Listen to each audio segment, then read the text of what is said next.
So as we've walked through all the activities happening at Nampo, it's very important everything gets reported on. So we have a lot of South African media that's here, but also other.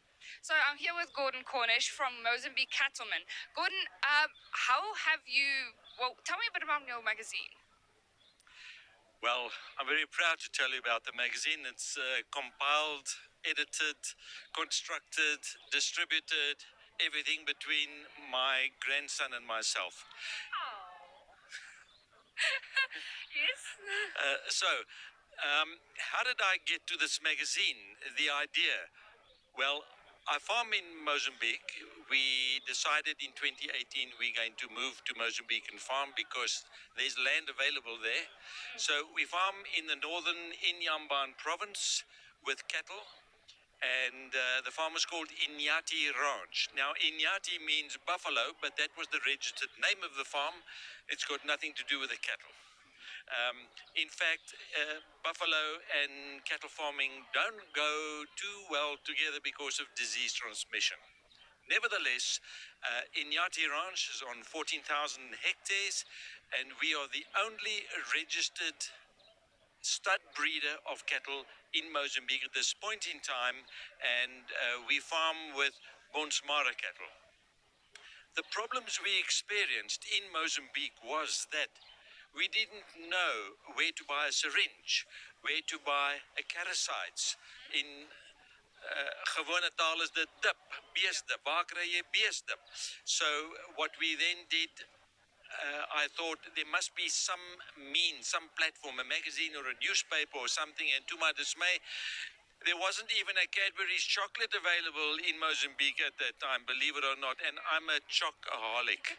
So when we got to Kamati Poort the first time after being starved of chocolate and I got sick on Cadbury's, I decided I'm sick and tired of smuggling stuff through the border. I'm going to create a platform for farmers, for the agricultural sector, so that people can have a means of communicating to each other, to the buyer, to the seller, disseminate news and get the latest on what's happening in the cattle industry. And that gave birth to the Mozambican Cattleman Magazine.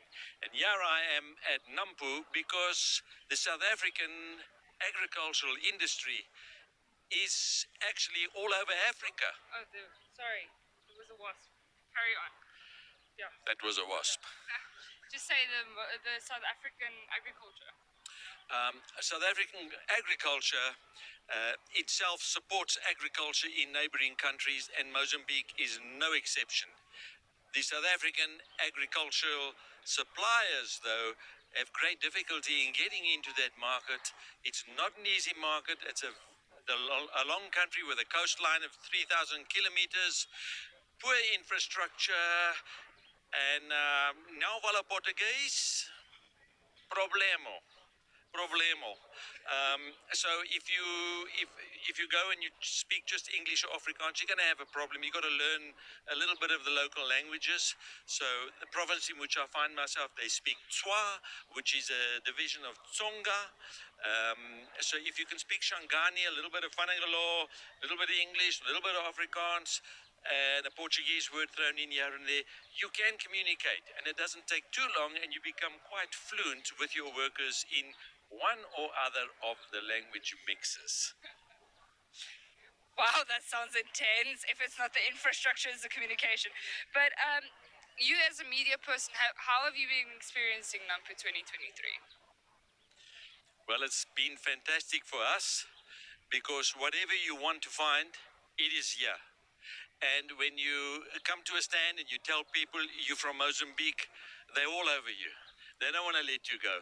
I don't think I'm going to be able to cover Nampo this year. I've been here every day, early in the morning from day one, and wherever I go, people just want to interact and exchange ideas, exchange contacts, and yeah, how can they access Mozambique? So we're trying our best to cover everyone. We've got tomorrow left. But I somehow don't think we're going to manage it. So you'll have to go all the way to Mozambique, look for an engine outlet and buy this magazine if you want to contact us. Oh, God, if you're not careful, some wacko's going to interview you for TV. So, Gordon, thank you so much for your time. It was an absolute pleasure, and I hope you enjoy your last day of Nampo tomorrow. I'm looking forward to it. Thank you for this opportunity, and all your viewers, thank you for watching. Enjoy the rest of your day.